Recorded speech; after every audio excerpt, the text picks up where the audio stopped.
When family becomes the weapon. Hi everyone, I'm glad you're here today. Family, that word should mean the warmest shelter in the world. But sometimes, it becomes the sharpest knife.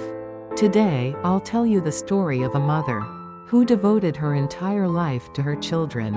But those very children ended up stabbing her in the back. Credit cards, loans, identity theft. A mother who became the victim of them all. But this story doesn't end there. One tiny clue helped her rebuild a life that had completely fallen apart. Please stay with me until the end, and remember the lesson this story holds for all of us. Now, let's begin. The woman in our story, Jung Soon, is 58 years old. She's spent her entire life running a small side dish stall at the corner of a market. Every day, she woke up at 4 a.m. and came home around 10 p.m. With what little she earned, she managed to raise 2 sons. Her husband had died in a car accident when the boys were young. She somehow managed to send both of them to college. The older son turned out fine, not a big company worker. But he found a decent job and lived responsibly. The problem was the younger one. He'd been a troublemaker since childhood, picking fights in middle school, cutting classes in high school, and even getting a fraud conviction as an adult. Still, Jung Soon never gave up. He's my son. I have to take responsibility until the end. That was always her belief. Then one day, in the fall of 2023, she got a call from an unfamiliar number. Hi, this is Youngmi calling from your bank. Your loan payment is 3 months overdue. What are you talking about? I've never taken out a loan. Our records show you borrowed 20 million won last November and another 15 million in February, a total of 35 million. Jung Soon froze. No, that's impossible. The bank employee continued. It looks like someone might have taken out loans using your name. Have you lost your ID or personal stamp recently? And then, a scene flashed through her mind. A few months earlier, her younger son had dropped by. Mom, I need your stamp for a job document. Where is it? Without hesitation, she handed it to him. She never imagined that would be the start of her nightmare. When she went to the bank, her heart sank. Her signature, or at least something that looked like it, was on the loan papers. I didn't sign this, she insisted.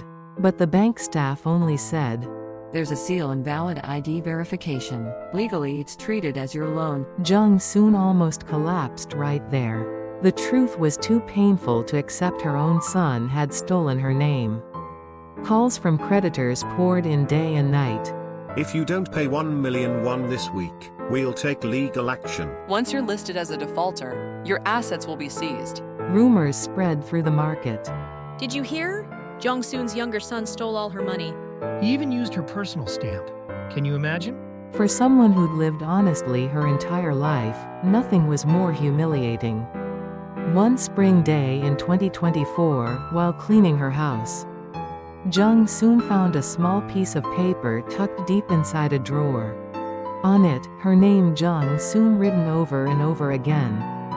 With shaky attempts at her signature, a chill ran through her body. This is signature practice. It was clearly her younger son's handwriting. That tiny scrap of paper became her last hope. She took it to her older son.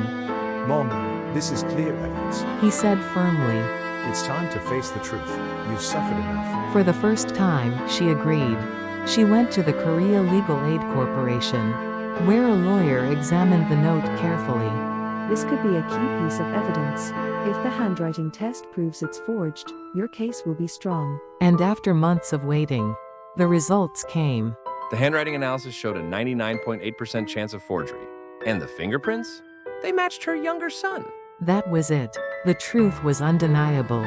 The son was arrested and later sentenced to 2 years in prison. The court ruled that all the loans in Jung Soon's name were invalid.